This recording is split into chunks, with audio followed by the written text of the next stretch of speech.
নমস্কার দর্শক বন্ধুরা, যারা প্রায় আমার মতো হয়ে গেছেন, আমার মতো বলতে এখন আর কাজকর্ম করার মতো সামর্থ্য নাই, চলাফেরার সামর্থ্য মনে হচ্ছে কম কম, তার মানে প্রায় যাওয়ার সময়। এই রকম মানুষ যারা আছেন আর তাদের যদি গাছ লাগানোর শখ থাকে বা সেই গাছে ফল খাওয়া বা দেখার, অনেকের একটু খাওয়ার ইচ্ছে থাকে, অনেকের খাওয়া হোক বা না হোক আমার কাছে ফলটা ধরুক, এরকম হলেই সে খুশি। যদি সেই রকম মানুষ আমার এই ভিডিওটা দেখে থাকেন কেউ, তাহলে অবশ্যই আগাগোড়া দেখার চেষ্টা করবেন। এটা মা অন্নপূর্ণা নার্সারির একটা গাছ। এরকম মাঝে মধ্যে দুই একটা গাছ পাওয়া যায় আমার ছোটোখাটো নার্সারি, কারণ বেশি বেশি গাছ পাবেন না, সবসময় পাওয়া যায় না। এই মাঝে মধ্যে দুই একটা হয়। এই যে যেমন এটা সেই অল টাইম কাটিমন বলে, তা অল টাইম কাটিমন কিন্তু আমার এখানে অল টাইম আমি ধরতে দেখিনি, দুইবার। আর গাছ বড় হলে আমার বিশ্বাস হয়তো তিনবার ধরবে। তবে শীতে যে আমটা আসবে সেটা হয়তো হালকা পাতলা আসবে। তা সে যাই হোক, দুইবার শিওর আমার এখানে দুইবার আম ধরেছে। আর আম খুবই ভালো, আটি পাতলা।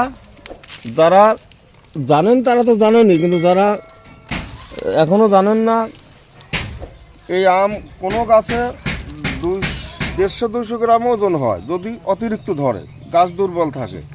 আবার কোনো গাছ যদি সবল থাকে, সেই গাছে যদি সংখ্যায় কম ধরে, তাহলে 400 গ্রাম পর্যন্ত ওজন হয়। তা এর স্বাভাবিক ধরেন এটা 250-300 গ্রাম এর মাঝারি গড় ওজন। বেশ ভালো আম, পাকা আম। 5-7 দিন ঘরে রাখবেন, পচবেও না, নরমও হবে না, সে খাওয়ার উপযোগী থাকবে। তা যারা গাছ লাগাবেন, সে বয়স যাদের যাই হোক, সবারই গাছ লাগানো উচিত। যার যে পরিমাণ জায়গা থাকে সে পরিমাণ গাছ লাগানো উচিত। আর বিশেষ করে এইরকম একটা ফলের গাছ যদি আপনি বাড়িতে লাগান, এরকম একটা আম অনেকেই ভালোবাসেন, তো সেই আম লাগাতে হলে পরে সবার আগে কাটিমন লাগাবেন। এই গাছ খুব বেশি বড়ও হবে না, মাটিতে, টবে, ছাদে, যেখানে খুশি সেখানে লাগান। আর এই দেখুন, এই যে আম ধরে আছে এখানে, যেমন এই 5টা আম। এই আম তো থাকার কথা না, 2-1টা গাছে থাকে, কারণ এই যে গাছটা, এই গাছটার বয়স 4.5 বছর। আর এই গাছ আমরা তোলার আগে শিকড় কাটি, মাটি করে শিকড় কাটি। শিকড় কাটার পরে এক কথায় গাছটা সে মানে বড় আকারের, মানুষের যেরকম অপারেশন হয় সেই ধরনের। অনেক সময় অপারেশনের কারণে মারাও যায়, আবার বাঁচেও, এও সেই রকম।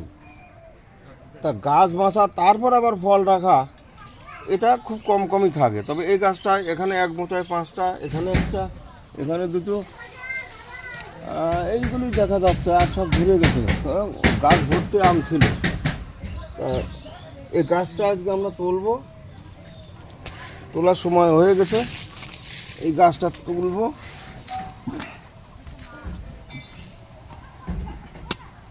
আর গাছ তুলছি তাই বলি যে গাছ 1 মাস পরে আমরা বিক্রি করতে পারবো, সে গ্যারান্টিও দেওয়া যায় না। কারণ এখন এর মরা বাছা সমস্যা আছে। সন্তুদাই তোলেন, আমার মুখের সমস্যা।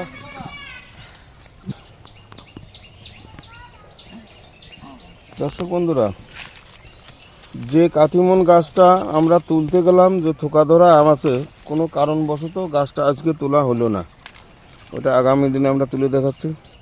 আর এই যে অল টাইম আমরা বলছি, বা সবাই বলে অল টাইম কাটিমন, এই দেখুন, এটা একটা বড় আম, মানে সিজনের আম। আর এই দেখুন, এই যে আবার গুটি, ছোটো গুটি মুকুল বেরোছে, এদিকে আবার নতুন মুকুল। এই যে যতগুলি ডগা আছে পরপর বেরোচ্ছে, এই সব বেরোচ্ছে, একেই বলে অল টাইম। তবে এই রকম গাছ আপনি যদি 5টা গাছ লাগান, হয়তো 2-1টা এরকম হতে পারে। আপনি একটা কাটিমন লাগালে সে একটাই যে এরকম অল টাইম হবে, আমার কাছে কিন্তু তা হয় না। করে নেবে। কোনোটায় দেখা যাচ্ছে শুধু আম বেশি ধরে আছে, কোনোটায় আবার মুকুল বেরোচ্ছে, আবার কোনোটায় এইরকম বড় আম ছোট ছোট গুটি আবার মুকুল বেরোচ্ছে।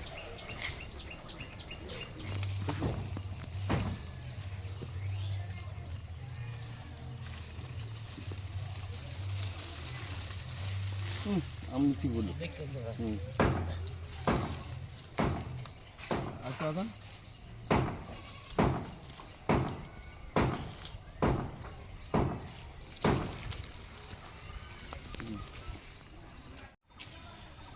এবার দেখছেন আর একটা গাছ, এটাও সেই থাই অল টাইম কাটিমন, এতে কিন্তু একটা আমও নেই, আবার মুকুলও নেই, গুটিও নেই।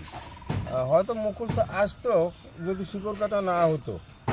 তা যাই হোক, তাই বলে যে বলবেন এটা বাজে আম বা নকল আম তা কিন্তু না। এই যে এটা গুটি মুকুল ছিল, এটা শিকড় কাটার পরে এগুলো থাকে না, বেশিরভাগই মুকুল নষ্ট হয়ে যায়, যার কারণে এটা আম দেখানোর মতো নেই। আর এই যে যে নতুন পাতাগুলি দেখা যাচ্ছে এটা শিকড় কাটার পরে ছাড়া, এই কারণে ফুল আসে না। আর এখন মানে শিকড় কাটার কারণে আর মুকুল আর আসার অবস্থা নেই। এটা আবার 2-4 মাস পরেই গাছে মুকুল আসবে।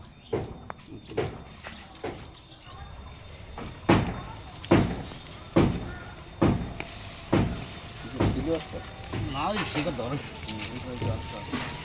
এই তো ভালো হইবে না, মাটি নরম ফুল